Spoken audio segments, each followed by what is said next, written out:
Bismillahirrahmanirrahim. Assalamualaikum warahmatullahi wabarakatuh. Waalaikumsalam warahmatullahi wabarakatuh. Alhamdulillahi rabbil alamin. Assalatu wassalamu ala syamsil mursalin wa qamarin nabiyyin wa sidrati muntarifin sayyidina wa maulana Muhammadin wa ala alihi wa ashabihi ajma'in fil awwalin wal akhirin, amma ba'd. Qala Allah Ta'ala fi kitabihil mubin wa huwa asdaqul qailin. A'udzu billahi minasy syaithanir rajim. Bismillahirrahmanirrahim. Qul in tuhibbuna Allah fattabi'un yuhibbukum wa yaghfir lakum dunubakum wallahu ghafurur rahim. Alayya sadaqallahul azim. Ilahi anta maqsudi wa ridhaka matlubi, atini mahabbataka wa ma'rifataka wa atini ma'aka abada. Bapak Ibu sekalian, mari pertama kita memanjatkan syukur, puji syukur kita kehadrat Allah Subhanahu wa taala. Karena Allah masih memberikan kepada kita bernafas. Masih merasakan nikmatnya menjalankan ibadah puasa. Kemarin atau tadi, bahkan barusan jadi saudara kita sudah lebih dulu dipanggil oleh Allah Subhanahu wa taala. Sementara kita numbuh di tempat yang jauh dari kampung halaman kita. Kita masih bisa merasakan nikmat puasa. Bersyukur kita tidak uang, tidak kesempatan lagi untuk kepada Allah Subhanahu wa taala. Kita syukur dengan mengucap alhamdulillahirabbil alamin. Salawat beriring kepada junjungan Nabi Muhammad sallallahu alaihi wasallam. Bacakan Allah alaihi ali nabi ajmain. Ibu bapak yang dimuliakan Allah, saya merasa sangat bahagia karena meskipun tidak bertatap wajah secara langsung, kita bersilaturahim pada sore ini dalam rangka dalam acara yang diberi tajuk Corona Senja. Saya tugas untuk menyampaikan tema tentang puasa dan etika. Bagaimana hubungan antara puasa yang kita lakukan dengan pos kerja yang harus kita miliki. Dalam sejarah Islam, bisa menemukan bahwa besar itu di bulan. Yang pertama, Perang Badar. Yang tahun kedua, itu terjadi di dan jumlah pasukan muslimin yang hanya 13 orang harus berhadapan pas kafir Quraisy sebanyak 1.000 orang. Secara kalkulasi matematika, ini sangat berat. Kenapa berat? Dari aspek jumlah tidak sebanding, aspek kondisi sedang dalam berpuasa, dari aspek cuaca sedang dalam musim panas. Puasa banyak. Tetapi sejarah membuktikan Rasulullah mendapatkan kemenangan dalam perang Badar itu. Ini yang pertama. Yang kedua, pertempuran Uhud. Meskipun dalam sejarah kita bisa menemukan pasukan Rasulullah terdesak, kalau tidak boleh disebutkan kalah. Kenapa? Karena sebagai pasukan pemanah dari Jabal Rumat, dari gunung tempat di mana pasukan pemanah ditempatkan Rasulullah, tidak taat kepada siapa? Kepada komando Rasulullah. Kata Rasulullah, sebelum aku mengomando, jangan kalian turun dari gunung tempat di mana kalian memiliki pos masing-masing sebagai pemanah. Tetapi saat itu pasukan kafir Quraisy Khalid bin Walid sebelum masuk Islam, dia memiliki siasat yang luar biasa. Pasukan kafir Quraisy meninggalkan seluruh harta benda yang dibawa dalam perangan itu. Ada emas, ada perak, dan sebagainya, ham dan sebagainya, penghibur. Mereka lari meninggal medan pertempuran. Dan itu pasukan di atas gunung Uhud, Jabal Uhud, merasa sudah aman. Pasukan kafir sudah lari tunggang langgang. Padahal belum ada komando dari Rasulullah. Mereka turun dari gunung Uhud, berebut ghanimah, rampasan perang. Ada dalam perak, perempuan, dan lain sebagainya. Mereka padahal di saat yang sama, pasukan kafir Quraisy di bawah komando Jenderal Khalid bin Walid naik menggantikan posisi pasukan pemanah ke gunung Uhud. Akhirnya diserang pasukan kaum muslimin yang dari gunung itu, dan terdesakan yang luar biasa. Bahkan dalam sejarah kita menemukan Rasulullah sampai pecah bibirnya, patah giginya. Para pemegang panji Rasulullah itu berganti-ganti sampai tersiar kabar Rasulullah wafat dalam peperangan Uhud itu.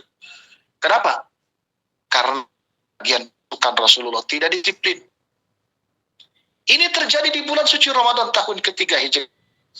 Perang ini konon sebagai pembalas kafir Quraisy atas perang Badar 10 tahun sebelumnya. Ini terjadi di bulan suci Ramadan itu bertepatan dengan panas di Saudi Arabia itu. Hadirin jemaah yang dimuliakan Allah Subhanahu wa taala, selanjutnya ada perang besar juga terjadi di Ramadan, adalah Khandaq. Perang Khandaq terjadi pada tahun ke-5 Hijriah. Itu pun terjadi di Ramadan. Nah, saya sampaikan 3 kejadian besar ini, peperangan dalam keadaan panas, dalam situasi sedang berpuasa, ini semoga menjadi semangat kita meskipun sedang haus, sedang tetapi tidak mengurangi semangat kerja kita semua. Bandingkan dengan masuk dulu dalam peperangan, tentu tidak belum sebanyak. Versi kita pilih mati mas pada saat melakukan peperangan terjadi di bulan suci Ramadan, pada saat Rasulullah dengan para sahabatnya sedang berpuasa, kita pindahkan ke tempat kerja kita masing-masing, ke tempat mana kita mencari kehidupan kita masing-masing, untuk tidak menurunkan derajat produktivitas kita, untuk tidak menurunkan semangat kerja kita, karena Rasulullah dan para sahabat sudah mencontohkan abad yang lalu kepada kita. Bapak Ibu yang dimuliakan Allah Subhanahu wa taala. Etos kerja, kalau secara bahasa, etos itu adalah pandangan hidup yang sangat khas dari seseorang atau sebuah golongan. Saya melihat etos kerja itu nampak di kalangan kebangkitan ini. Bayangkan, mengordinir sejumlah orang untuk bergabung dalam satu kapilah kebaikan itu susahnya luar biasa. Bukan pekerjaan yang ayat meskipun ayat surat-surat pendek bersama-sama, membaca salat bersama, punya tagline yang sama-sama, punya yel-yel yang luar biasa untuk saling motivasi satu dengan yang lain. Etos itu menjadi pesan keluarga besar Iwamiti. Luar biasa. Dalam bahasa Yunani, etos itu adalah sikap, kepribadian, watak, karakter, keyakinan yang dimiliki oleh seseorang atau kelompok. Maka mudah-mudahan etos yang baik itu terus melekat kepada keluarga besar. Walaupun kita dipisahkan dengan jarak, mungkin di Taiwan itu yang satu di distrik mana, di provinsi mana, tetapi kita bisa bergabung di dalam satu wadah yang sangat luar biasa, yang sangat solid ini. Nah, karakter ini, watak ini, kepribadian ini, sikap ini, semoga terus melekat kepada diri kita semua. Bagaimana seseorang bisa memiliki etos kerja yang kuat? Bapak Ibu yang dimuliakan Allah, sumber kekuatan kita itu adalah Allah Jalla Jalaluhu, Allah Subhanahu. Lalu kita menyerap kekuatan dari Allah itu satu instrumen ke dalam alat yang simpan di dalam diri. Kalau bagus, maka baguslah seluruh anggota tubuhnya. Kalau itu jelek, maka jeleklah seluruh anggota tubuhnya. Kalau alat itu sehat, sembuh dan sehatlah seluruh anggota tubuhnya. Tapi kalau itu sakit, maka sakit seluruh anggota tubuh. Dikatakan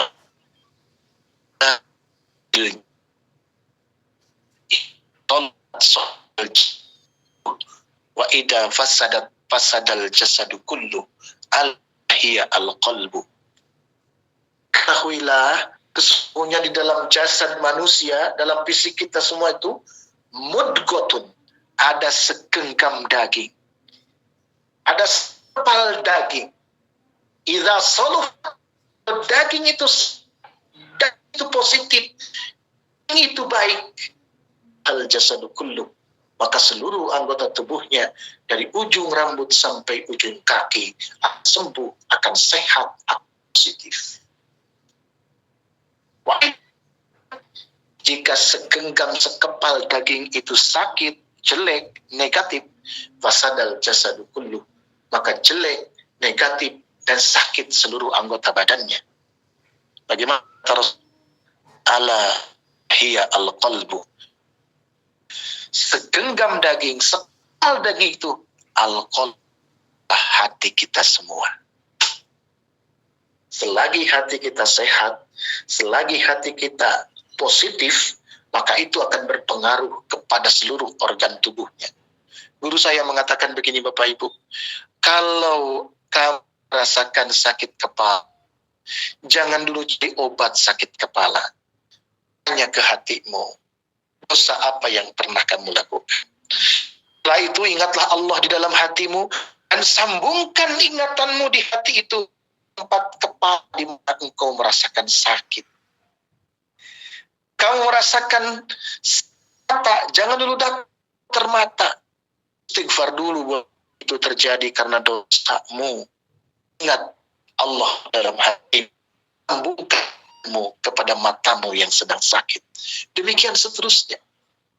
Maka orang tua kita, guru-guru kita, dulu kampung halaman, berdoa, baca Fatihah, lalu tangannya yang diangkat itu diusapkan ke wajahnya, lalu diusapkan ke seluruh anggota tubuhnya. Supaya apa? Berkah dari bacaan, berkah dari surah-surah di dalam Al-Quran yang baca itu mengalir ke seluruh tubuh kita semua. Masya Allah, tabarakallah. Yang dimuliakan Allah. Mari perhatikan Quran surah Ar-Ra'd ayat 20. Berfirman, a'udzubillahi minasyaitonir rajim, bizikrillahi tatma'innul qulub. Ketahuilah, bizikrillah, dengan berzikir kepada Allah, tatma'innul qulub, maka hati akan. Buat apa karir konser, hatinya gelisah. Buat apa jabatannya tinggi, tapi hatinya gegana. Tahu gegana? Gelisah, galau, merana. Buat apa harta bertumpuk-tumpuk? Di sudut-sudut uang banyak, emas banyak, tapi hati didera kegalauan yang luar biasa. Bukankah lebih baik banyak hartanya dan tenang hatinya, tinggi jabatannya, tenang hatinya, followernya banyak, follower Instagramnya banyak, ya, sahabat Facebooknya banyak, hati tenang dan tenang, hatinya nyaman, hatinya tentram. Tidak ada apapun yang bisa bikin menjadi tenang dan tentram. Kata Allah, bizikrillahi, hanya dengan berzikir kepada Allah Subhanahu wa ta'ala. Bukan berzikir lafal. Kalau itu kita hentikannya. Kenapa? Ceramah. Ketika ibu tua memberikan sambutan, kita tidak bisa melanjutkan karena kita harus mendengarkan, menghormati orang yang sedang sambutan. Tapi zikir yang ada di dalam hati kita, kapan saja, apa saja, ibu bapak kalian dengan saja, hatinya terus ingat kepada Allah, hatinya terus berdetak mengingat nama Allah. Boleh jadi kita sedang di sumur, Boleh jadi kita sedang di dapur. Boleh jadi kita sedang berkeliling. Jalan-jalan, cari takjil, cari pakaian baru, transfer uang ke kampung halaman. Tapi hatinya terus mengingat Allah. Tangannya sedang sibuk mengetik pesan kepada keluarganya, mohon maaf lahir batin kabaran ini tidak bisa pulang. Tapi hatinya ingat terus pada Allah. Terus menyebut nama Allah di dalam hatinya. Inilah yang buat kita menjadi bertenaga, punya energi yang besar, sehingga kita bekerja bersemangat, bekerja tepat waktu, disiplin. Kenapa? Karena penuh dengan cahaya Allah. Karena penuh dengan apa? Dengan cahaya nama Allah yang diingat di dalam hatinya. Muliakan Allah Subhanahu wa ta'ala. Mari, hati inilah menjadi pusat diri kita. Ke hati inilah kita bisa bertanya, mana sesungguhnya yang harus saya lakukan dan harus saya tinggalkan. Otak kita kadang mengungi kita. Itu sebetulnya tidak boleh dilakukan. Tapi otak dikendalikan nafsu, tetap saja dilakukan. Tapi tanya kepada nurani kita, ke hati nurani kita, dia pasti jujur. Mbak Sulasmi, jangan lakukan itu, kata hatinya. Wahai ibu, jangan lakukan itu. Wahai ibu, jangan lakukan itu. Wahai Budian, tidak lakukan itu. Wah, jangan lakukan itu. Kita semakin terus mendengarkan bisikan harta, maka semakin terkendali diri kita. Inilah yang dengan muraqabah, merasa diawasi oleh Allah Subhanahu wa ta'ala. Majikan kita, tempat kita boleh jadi tidak ada siapa-siapa. Anak tidak ada di rumah, tentunya di rumah. Kita yang berada di tempat itu, rumah. Semua kesempatan terbatas di hadapan kita, tetapi karena hatinya berbisik,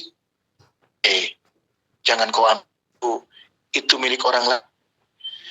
Ikanmu nggak kelihatan, tapi Allah, Tuhan lihat. Kerja ini, ya, puasa mengajarkan ini kepada kita semua. Tidak ada yang tahu siapa sebenarnya kita ketika berpuasa, apakah kita benar puasanya atau tidak. Tidak ada yang tahu. Pura-pura lemes agar disangka puasa juga, padahal kita sudah makan 2 piring. Kita melakukan hal yang membatalkan yang lain dan hanya diri kita saja yang tahu, orang lain tidak tahu. Jadi kita, puasa mengajarkan kejujuran kepada kita semua.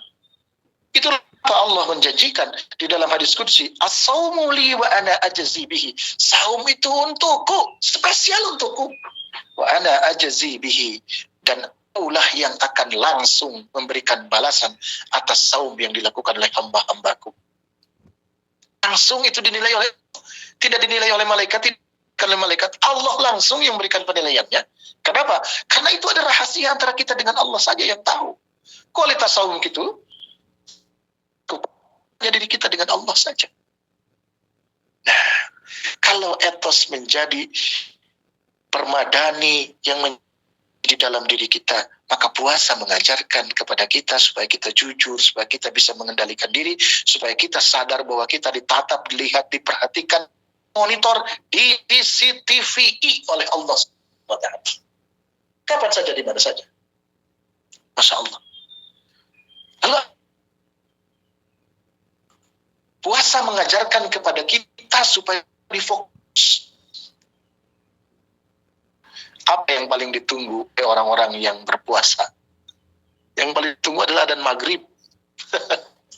Adzan maghrib yang paling ditunggu itu. Dan itu juga diapresiasi oleh Rasulullah. Lis-shaimi farhatani, farhatun indal iftari, wa farhatun indal liqa'i rabbi. Bagi orang yang saum ada 2 kebahagiaan. Farhatun indal iftari, yang pertama kebahagiaan ketika berbuka puasa.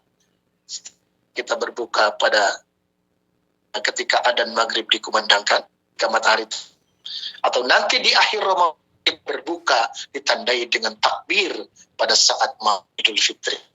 Itu kan bahagia luar biasa. Tapi ada kebahagiaan yang satu lagi yang luar biasa. Wa farhatun inda liqa'i rabbi. Dan kebahagiaan yang satu lagi adalah manakala kita berjumpa dengan Allah Subhanahu wa ta'ala. Bahagia.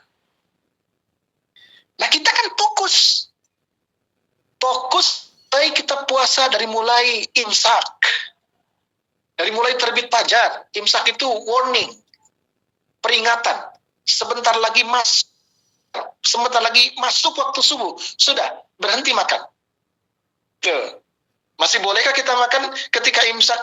Sudah kita ketahui, belum adzan subuh. Nah, imsak ini ditetapkan oleh para ulama supaya kita bersiap-siap menghadapi adzan subuh. Jangan sampai ketika adzan subuh kita makanan. Jadi kita fokus konsentrasi waktu. Fokus dan konsentrasi yang lain untuk apa?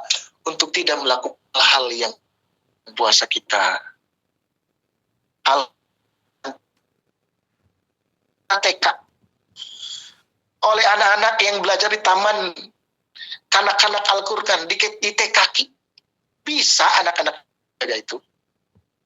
Tapi yang harus kita fokus adalah kita kehilangan konsentrasi. Jangan sampai kita melakukan pekerjaan yang saumnya sah, yang saumnya tidak ada cacatnya, tetapi tidak ada di Allah Subhanahu. Apa? Satu, al-kidru, bohong. Yang kedua, an-nadu, domba. Datang ke si fulan, datang ini mengatakan begini. Orang yang satunya lagi mengatakan. Supaya apa? Supaya kedua orang yang didatanginya berseteru. Itu namimah. Pengadu domba. Ribah. Hibah itu ngomongin orang lain, yang orang itu tidak suka diomongin kayak begitu. Ngobrolin aib orang lain, yang orang itu tidak suka ngobrolin aib. Meskipun itu terjadi, betul-betul terjadi orang yang sedang sakit. Kita membicarakan orang lain tidak sesuai dengan fakta. Ghibah. Itu adalah fitnah. Dan al-fitnatu syaddu minaz zina. Fitnah itu lebih berat siksanya dibandingkan dengan Allah tabarakallah. Satu. Yang kedua, namimah adalah ghibah. Yang keempat adalah sumpah palsu. Mengucap Allah. Karena ingin membicara. Demi Allah loh, saya udah gini. Padahal bohong. Itu sumpah. Sumpah. Bukan sumpah gaya-gaya kita ya. Berani sumpah. Saya berani kaya. Saya orang. Tapi sumpah yang dimaksudkan oleh Rasulullah itu adalah di dalam oleh Ad-Dailami adalah sumpah dengan menggunakan nama Allah. Allah artinya demi Allah. Satu bisyah yang membatalkan pahala puasa memandang dengan kuat. Meskipun itu suami kita. Dengan ketika fokus dengan itu. Karena hal-hal puasanya, tapi supaya kita tidak melakukan perbuatan yang membatalkan pahala puasanya. Hanya sah, tapi tidak ada pahalanya. Na'udzubillahi min dzalik. Selain puasa mengajarkan kepada kita supaya kita memiliki empati kepada orang lain. Lapar dan haus itu melelahkan. Begini rasanya lapar. Begini rasanya haus. Bagaimana kalau aku yang tidak makan berhari-hari? Munculkan empati. Ada orang minta kita ngasih. Karena kita merasakan lapar itu sakit. Itu sakit. Kita hanya sehari saja, dan itu pun tidak sehari. Hanya terbit fajar sampai terbenam matahari, dari subuh sampai maghrib. Itu bebas lagi. Masa kita menangis dalam keadaan lapar. Tidak bisa tidur. Perut yang kelap. Allah, jangan dekat-dekat dengan rumahku. Orang yang tidur dalam keadaan kenyang sementara saudaranya, tetangganya tidak bisa tidur, menjerit karena kelaparan. Nah, puasa mengajarkan kepada kita punya merasakan sakitnya lapar, sakitnya sehingga punya lagi dengan yang kekurangan yang Tuhan tangan kita. Apa? Puasa kepada kita disiplin. Tadi disampaikan di awal. Yang tahu kualitas puasa kita dengan disiplin. Pun pejabat, pun kiai, semua berkuman nggak bisa dia buka duluan. Oh, saya kan pergi. Oh, saya kan kiai. Saya boleh dong buka. Oh, bisa. Disiplin. Semuanya tentang disiplin. Dia pejabat, dia kemudian berhenti, tidak boleh makan dan minum lagi. Karena itu saatnya memulai puasa. Ini, Masya Allah, Tabarakallah, pelajaran besar yang puasa. Kita diajari kurikulum dengan belajar sabar, belajar fokus dan belajar disiplin. Saya simpulkan bagaimana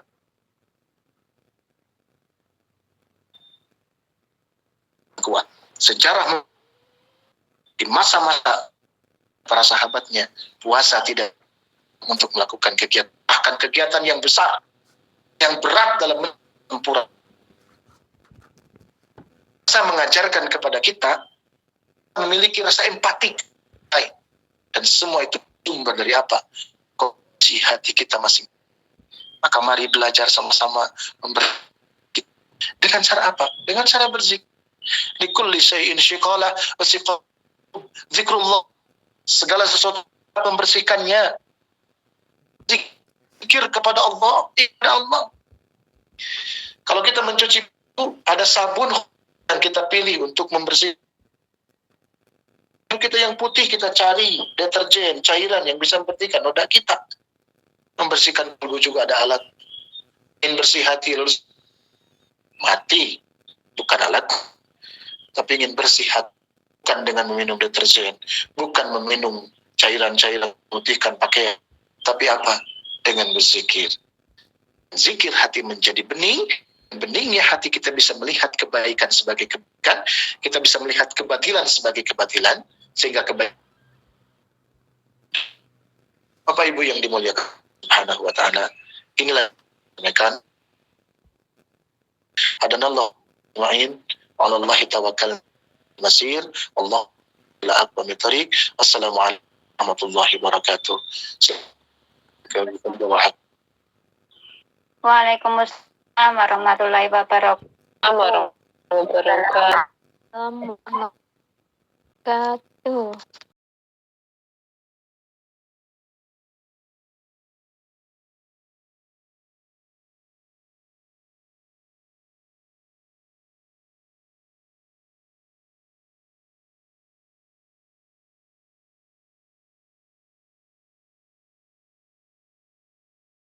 Perkenalan apa? Saya Damira, berada di Indo belum lama. Ini kan gini, mungkin di luar. Saya kan pulang ngikuti di musola sampai ini setiap habis subuh itu bergantian membuat adukon, itu kan arwah leluhur kita. Nah, yang saya kan baca itu artinya ya belum mengerti kan apakah adukon ini sama dengan surat Yasin, karena yang saya kalau mengirim buat leluhur kita itu adalah baca surat Yasin. Dan di adukon ini banyak itu menceritakan kayak sejenis ada apa itu namanya dosa-dosa ya, ada itu namanya apa makanannya untuk orang yang banyak dosa lah, itu seperti pohon zakun. Nah, itu yang aku ingin tanyakan, coba belum apakah kedasatan dari surat adukon ini? Ya, ya kan apabila masih banyak kekurangannya dan sudah sebenarnya saya minta jawabannya. Terima kasih. Wassalamualaikum warahmatullahi wabarakatuh. Waalaikumsalam warahmatullahi wabarakatuh. Assalamualaikum warahmatullahi wabarakatuh. Waalaikumsalam warahmatullahi wabarakatuh. Lahir batin apabila pertanyaannya menyimpang dari tema. Saya Mina Alif dari Banyuwangi yang sing tanyakan Ustadz. Ini titipan untuk masalah apa ya? Allah Muhammad itu loh. Ya, lahir itu loh. Apa namanya? Beli kambing itu Kekah Bunda. Akikah. Oke. Baru turun dari sepeda jadi akikah di sini. Kan ini beliau ini dulunya hamil belum sempat melahirkan keguguran di situ.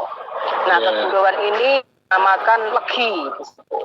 Namanya itu legi. Karena waktunya pas hari apanya legi di situ. Nah, di situ sering mengetok di mimpi di situ menemui kakaknya di situ. Itu telanjang di situ. Apakah ini nanti di ngakekoi kalau sudah meninggal atau mungkin dikorbani di situ yang lebih afdalnya di situ. Atau mungkin disalinin seperangkat alat sholat sama mori di situ nggih. Mungkin itu saja. Dan yang satu lagi ini izin kan saya biasanya potong, itu saya potong izin. Yang bermimpinya itu orang tuanya atau saudaranya? Saudaranya. Silakan. Oke, saudaranya itu yang sering diberikan mimpi ditemuin di situ telanjang di situ. Terus yang satunya ini afdal mana apabila setelah bangun tidur kan belum tarawih di situ. Saya itu seringnya itu bangunnya malam itu pertengahan malam jam 2 di situ bangun. Di situ yang saya utamakan sholat qobliyah, isya lalu ba'diyah. Lah ini afdal mana? Apakah tarawih dulu atau mungkin sholat tobat, tahajud, hajat dulu terus langsung tarawih, terus witir? Apakah berat atau tarawih dulu langsung tahajud disambung hajat di situ terus witir di situ yang lebih afdal itu? Ini saja dari saya. Lebihnya mohon maaf. Assalamualaikum warahmatullahi wabarakatuh. Nanti mohon dikoreksi jika ada. Pertama berkaitan dengan membaca ayat-ayat tertentu di waktu-waktu tertentu. Tadi Ibu Damira menyatakan bahwa biasanya beliau baca Yasin, tetapi di musola tempat beliau ikut berjamaah menganjurkan untuk membaca surah Ad-Dukhan. Memang banyak hadis yang menjelaskan, banyak keterangan yang menyatakan, bahkan saya bisa sampaikan itu lebih dari 10 tentang keutamaan surah Ad-Dukhan. Saya sebut salah satunya saja misalkan ya. Di dalam hadis yang diriwayatkan oleh Ad-Darimi, ya, orang yang biasa membaca surat Ad-Dukhan itu dia akan dinikahkan dengan hurun in. Hurun in itu bidadari yang bermata sangat menarik. Kemudian apalagi akan diampuni dosa-dosanya kalau dia bacakan surah Ad-Dukhan di malam Jumat, dan banyak sekali. Boleh, silakan. Apa-apa. Jadi begini, dulu dalam pendekatan dakwah yang dilakukan para ulama masa lalu, kenapa ada ayat-ayat yang sampai hari ini masih rutin kita bacakan?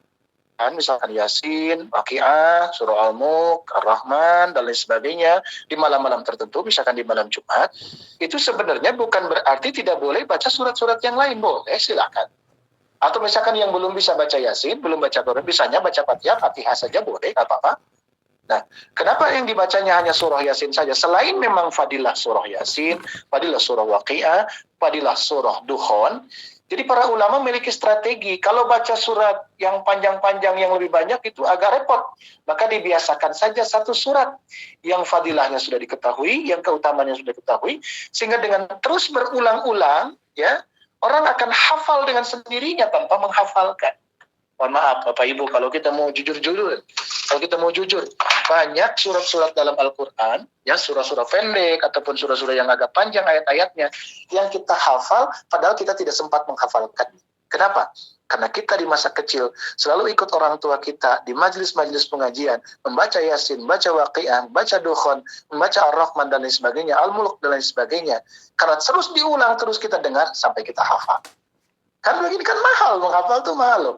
Kalau sengaja menghafal berat loh. Tapi kalau diulang-ulang seperti tadi di awal kita pengajian ini, membacakan surah-surah pendek. Nah itu kalau terus dibaca sama-sama, akhirnya hafal.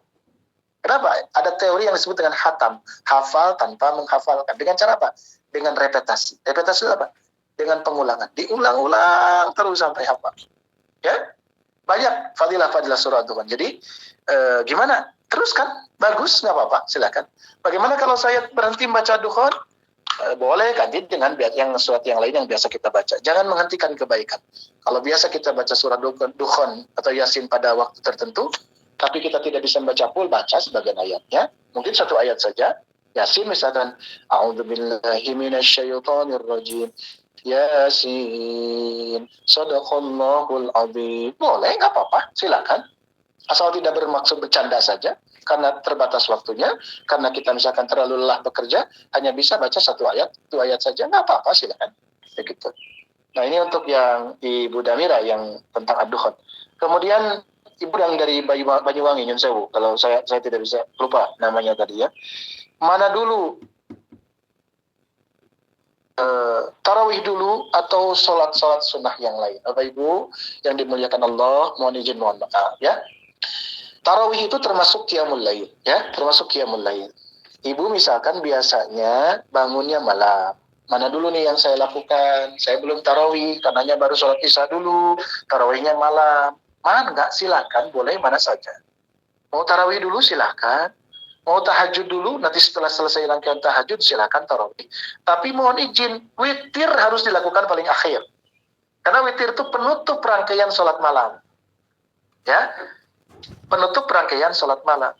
Bagaimana kalau saya witirnya pada isya setelah tarawih? Nanti pas qiyamul lail, boleh nggak sholat dulu? Boleh, silakan.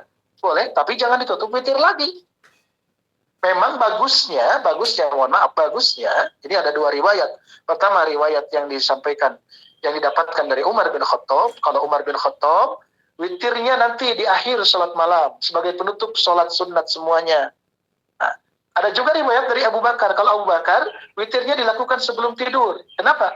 Karena kondisi masing-masing sahabat ini berbeda. Sayyidina Abu Bakar itu sudah sepuh, Bu. Khawatir kalau saya nanti bangun malam, karena saya sudah sepuh, perlu istirahat panjang, tidak bangun lagi, maka saya lakukan witir itu di awal, sebelum tidur. Kalau Umar, karena badannya masih kekar, masih kuat, ya masih bisa kuat bangun malam, ya. Kalau bangun malamnya tidak harus duduk dulu, lurusin tangan dulu, lurusin kaki dulu, pegang-pegang kaki dulu, pijit kaki dulu, karena dia masih kuat, maka dia lakukan sholat witirnya di malam hari sebagai penutup seluruh rangkaian sholat malam. Begitu untuk yang witir. Jadi silakan mana dulu boleh, ya.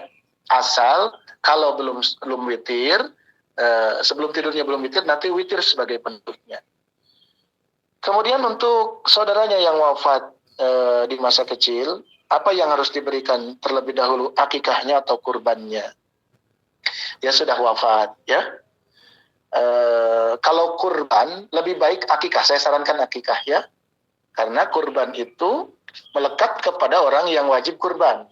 Kalau akikah itu melekat kepada orang tuanya. Ya. Kenapa? Kullu mauludin murtahanun bi aqiqatihi. Setiap yang dilahirkan itu digadaikan terhadap akikahnya. Jadi masih tergadai kalau belum akikah itu. Jadi kalau misalkan ada saudaranya yang wafat di masa kecil, ya sekarang kita mau kurban atas nama dirinya atau akikahnya. Akikah dahulukan. Kecuali kalau misalkan nanti sudah diakikahkan, lalu kita tidak punya keluarga lagi yang wajib kita tanggung, semuanya sudah kurban, sudah masuk dalam daftar mudhahi, orang yang berkurban, boleh saudara kita yang sudah wafat juga diikutkan untuk kurbannya oleh kita semua. Itu ya Bu ya, dan saya Bu, ada yang kelewat ya? Kalau tidak salah itu. Nah soal mimpi tadi, soal mimpi dia datang dalam keadaan telanjang dan sebagainya, ya itu kan isyarat kepada kita supaya kita juga punya ingatan tersendiri kepada orang-orang yang sudah wafat. Kadang-kadang kalau kita rindu banget dengan orang tua, lalu kita khawatir orang tua itu, aduh gimana ya orang tua saya, takutnya begini, takutnya begini. Ada teorinya Bu tentang mimpi itu. Semakin kita dihantui oleh rasa takut terhadap sesuatu, maka itu akan masuk ke dalam otak kita, ke dalam alam bawah sadar kita, dan biasanya itu ke bawah mimpi. Itu teori mimpi. Jadi tidak serta-merta bahwa kalau mimpi yang kita alami itu berhubungan dengan sesuatu kejadian yang lain, tidak. Itu boleh jadi karena pikiran kita dan masuk ke dalam alam bawah sadar otak kita, lalu ke bawah mimpi. Itu ada penelitian yang sudah sangat ilmiah dan bisa dipertanggungjawabkan berkaitan dengan mimpi. Saya kira itu Bu. Mudah-mudahan. Matur suwun. Iki wong ngapunten kula radi mboten napa niki diajak mbahnya bicara. Lebih dulu kan sholat tahajudnya apa tarawihnya dulu di situ. Setelah bangun tidur tadi, setelah ba'da isya, setelah ba'da isya. Monggo boleh, Ibu. Semuanya boleh ya, kita boleh tarawih dulu boleh. Boleh tahajud juga boleh. Yang penting kalau belum witir, nanti witirnya di akhir. Ya, nanti witirnya di akhir sebagai penutup seluruh rangkaian salat malam. Nggih, barakallah. Sama-sama Ibu. Monggo.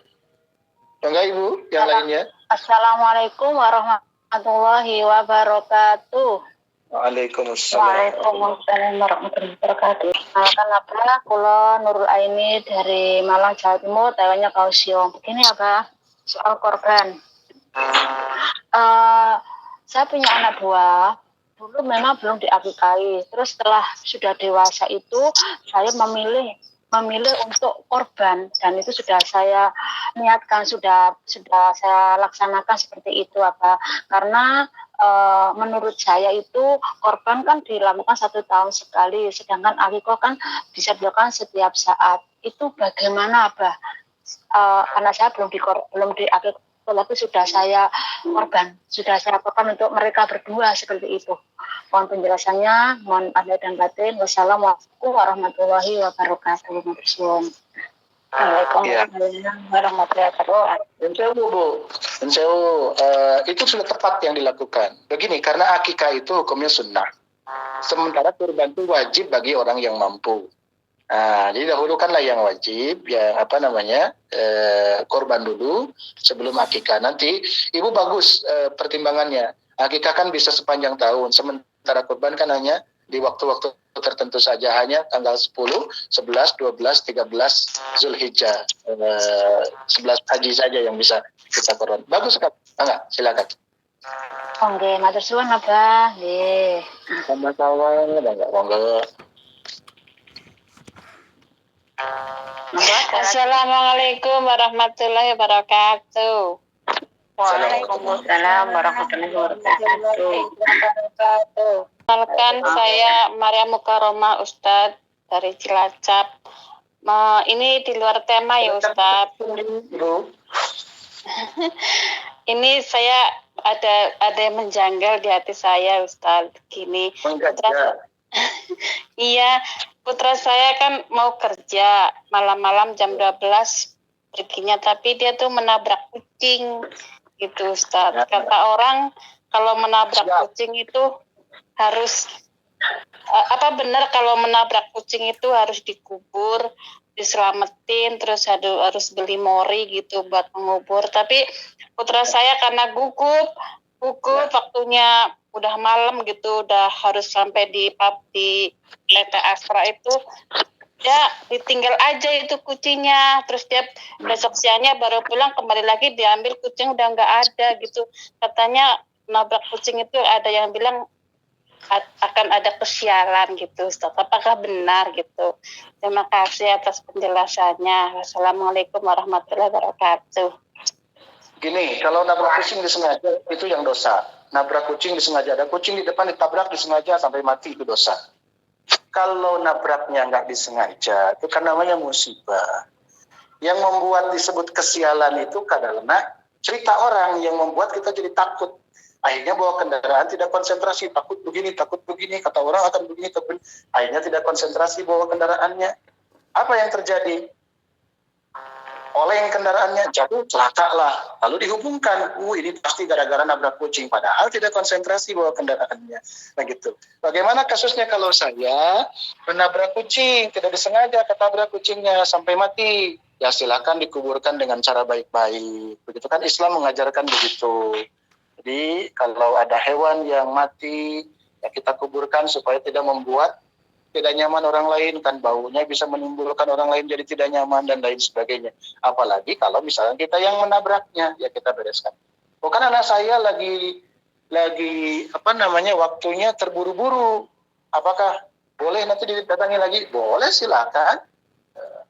Jadi kalau memang namanya juga darurat, sedang terburu-buru, ya nanti lakukan. Oh, pasti sambangi lagi ternyata kucingnya sudah tidak ada. Mungkin sudah ada orang lain yang sudah membereskannya begitu. Nah, itu saja. Puasa jangan disengaja. Dalam Islam Katanya itu, harus bikin selamatan, Ustaz ya. selamatan atas nama kucing gitu. Iya, katanya ditahlilin gitu. Enggak lah, mungkin itu mas sebagai apa? Bukti kita permohonan maaf kepada Allah Subhanahu wa taala, tidak sempat kita melakukan pemulasaraan jenazah atau bangkai atau mayit kucing itu, ya kita bersedekah kepada orang lain begitu. Lalu bagaimana kita mau minta maaf kepada kucing? Ya nggak bisa. Memang kucing bisa menerima permintaan maaf kita. Minta maaflah kepada Allah karena keteloderan kita kurang hati-hati sampai menggilas makhluk Allah yang mestinya dimuliakan oleh kita. Begitu. Masih ada Bu? Di sini sudah pukul 17. Yang jauh. Perkenalkan, saya Evi Nadia, asal Lampung, dari kelompok Kenanga Ceria, Pak Ustadz. Bismillahirrahmanirrahim. Izin bertanya, Pak Ustadz, di luar tema, nggih. Ini tentang zakat harta, Pak Ustadz. Iya. Setidak pengetahuan saya kan, binatang ternak yang wajib dizakati itu unta, sapi, dan kambing. Pertanyaan saya, kalau penghasilan dari sarang burung walet itu masuk perhitungan zakat yang mana, Pak Ustadz? Begitu saja, Pak Ustadz, pertanyaan saya. Sebelumnya terima kasih. Wassalamualaikum warahmatullahi wabarakatuh. Langsung saya jawab ya, mohon izin. Tidak ada burung walet itu. Zakat itu sudah ditentukan macam-macamnya. Ada zakat tijarah, zakat jual beli, ada zakat ziro'ah, benda-benda tanaman kita, kemudian ada zakat nakdan, emas dan perak, kemudian ada zakat hewan, ya, dan lain sebagainya. Tidak ada zakat dari burung walet. Loh, gimana kan penghasilan burung walet lebih besar dibandingkan dengan penghasilan orang yang bertani? Nah, iya itu Pak Ustadz. Ini ruangnya mungkin bukan zakat, tapi sedekah. Sedekah bisa lebih besar daripada zakat, karena zakat mah ada aturannya. Zakat harta cuma 2,5%. Kalau burung walet, kalau sedekah mau semuanya juga disedekahkan boleh. Tapi ulama mengatakan begini, setiap penghasilan yang itu kalau diukur dengan harga emas yang nisabnya, maka kalau harganya sudah sama dengan nisab emas itu nisabnya 86 gram. Kali harga emas murni itu berapa sekarang? Misalkan 1 gramnya itu 400.000. Berarti 400.000 kali 80 atau kali 10 lah misalkan. Kali 90 misalkan ya, 90 gram nisabnya atau 80 gram. 400.000 kali 80 berarti 3,5 juta. Berapa? Itu. Saya kurang jago matematika. Dihitung saja. Kalau penghasilan dari walet itu sudah sampai pada jumlah itu, maka wajib dikeluarkan zakatnya. Ya, menyesuaikannya kemana? Ke batas wajib membayar zakat emas dan perak. Ya, itu Bu. Ngerti nggak? Ngerti Pak Ustadz. Jadi harus dipindah ke emas dulu ya. Ya, hasil walet itu misalkan 2 miliar itu ya. Misalnya 2 miliar nih. Masya Allah. 2 miliar. Sebentar saya hitung dulu nih.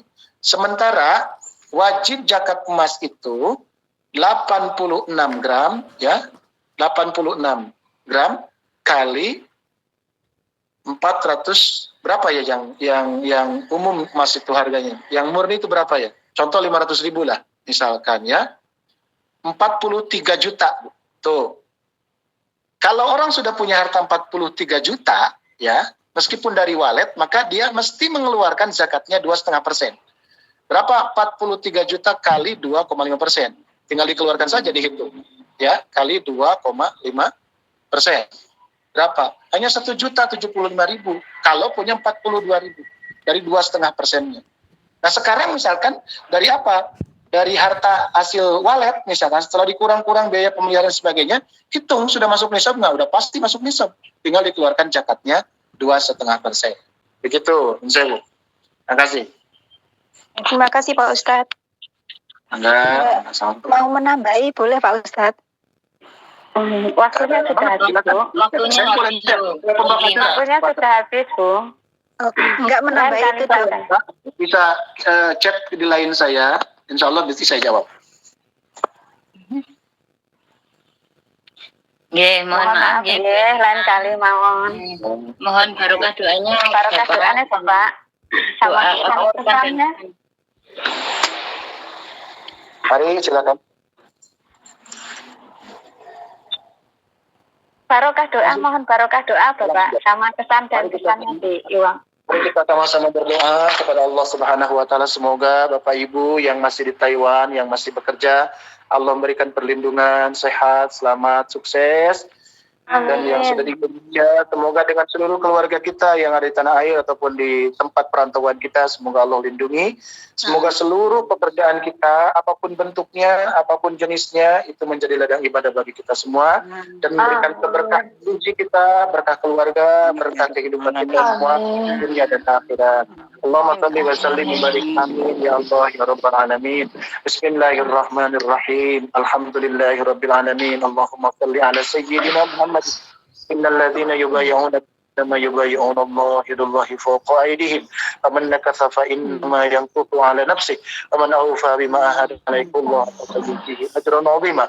ربنا ظلمنا أنفسنا وإن لم تغفر لنا وترحمنا لنكونن من الخاسرين. اللهم تقبل منا وضوءنا وصلاتنا وصيامنا وسجودنا وخشوعنا وتخشوعنا ولا تضرب وجوهنا يا إله العالمين ويا خير الناس برحمتك يا أرحم الراحمين.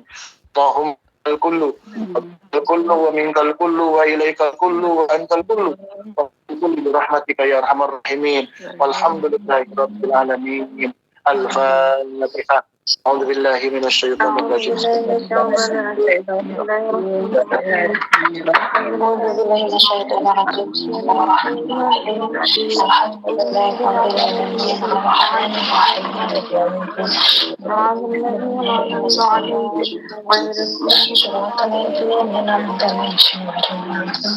Bapak Ibu semua, mohon izin saya mendahului. Mohon maaf lahir dan batin, yang benarnya pasti dari Allah, yang salahnya dari kesalahan saya pribadi. Sukses semuanya, sehat semuanya, berkah segalanya, semuanya selamanya. Terima kasih. Terima kasih Bapak Ustaz. Assalamualaikum warahmatullahi wabarakatuh. Waalaikumsalam warahmatullahi wabarakatuh.